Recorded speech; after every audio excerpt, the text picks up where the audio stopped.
They took my brain to the hospital and were miraculously able to revive it. I was fortunately insured and got a new body. When I went home, the first thing I did was to reboot my wife. All that came up was this message.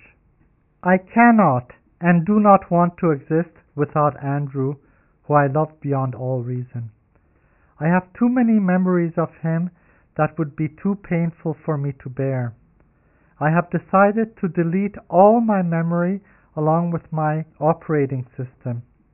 I have decided to die with Andrew, the love and only reason of my existence. Mary. The manufacturer could do nothing but apologize, saying that this was unprecedented. No other robot except special security agents like spies that were programmed to self-destruct have ever self-destructed. He added that further studies were needed to study this new development shown by my robot. I was devastated, got a gun, went to a desolate place, and blew my brains out. When I ended back in heaven with all my dead family and friends waiting to receive me, the first soul I asked to see was that of Mary. It gave me great pain to hear that Mary had no soul. A Man Too Poor to Enter Heaven, Incorporated, 2801 to 3050. I was born and baptized, but could not pay the entrance fees for Heaven Incorporated. I kept on replacing my body and lived to be 250 years old. When Heaven Incorporated opened for business, I was a skeptic and did not trust to have my brain in a centralized brain bank. I bought a private safety box that ensured as much safety as a bank vault.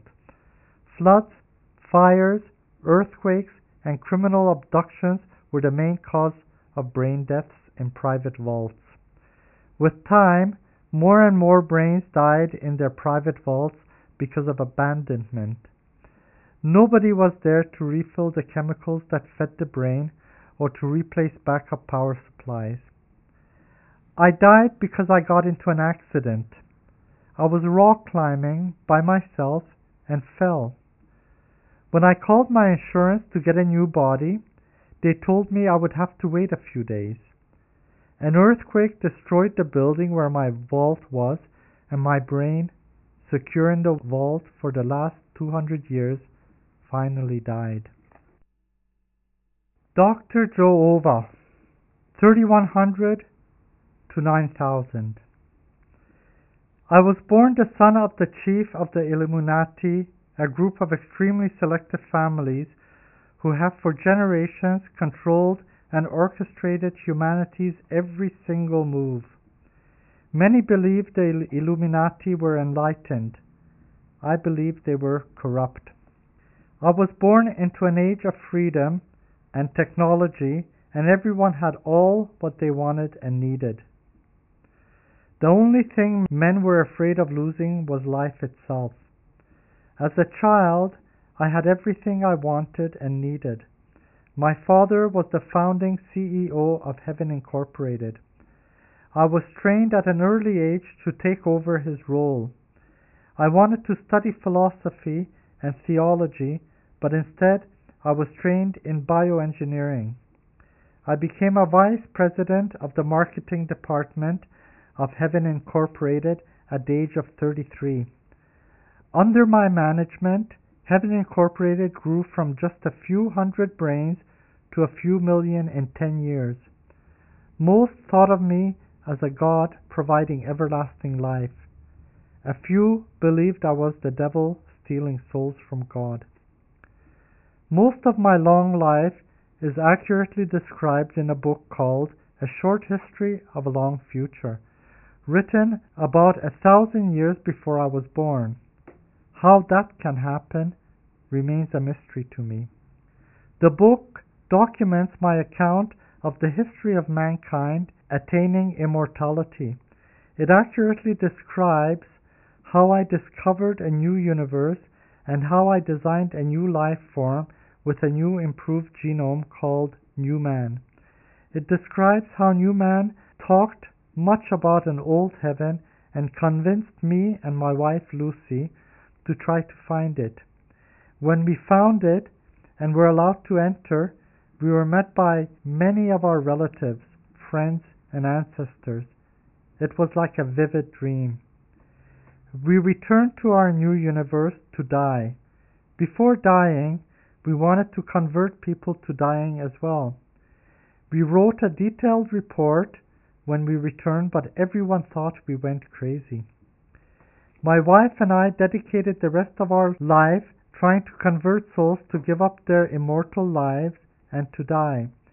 We were eventually declared insane. After continuous legal attempts to get out of our contracts and refusing to pay bills, I killed my one and only son and was found guilty and executed. Just before having my brain disconnected from its life support systems, I remembered the few who believed I was the devil stealing souls from God. I painfully realized that they were right after all. So were the people who refused to have the money implants, claiming it was the sign of the devil that would prevent them from ever entering heaven. They were so right, and I was so wrong. I was so ashamed that I started to cry, something I had not done for over 6,000 years. Crying seemed to make me suddenly feel human, a long-lost feeling. I felt more love for souls than I had ever felt. There was a great welcoming home party when I found myself back home. It was like waking up from a deep dream. At first, I didn't know where I was. I was given a robe that made me feel like I was draped in warm light. Then I was invited to a banquet where all my ancestors and all my family and friends who were in residence attended. There were only a few hundred ancestors who I have never seen but heard from. All my recent family and friends, except Chris, were away. And with time it seemed more and more that they would stay away forever, believing they were immortal in their safe haven that I helped make for them.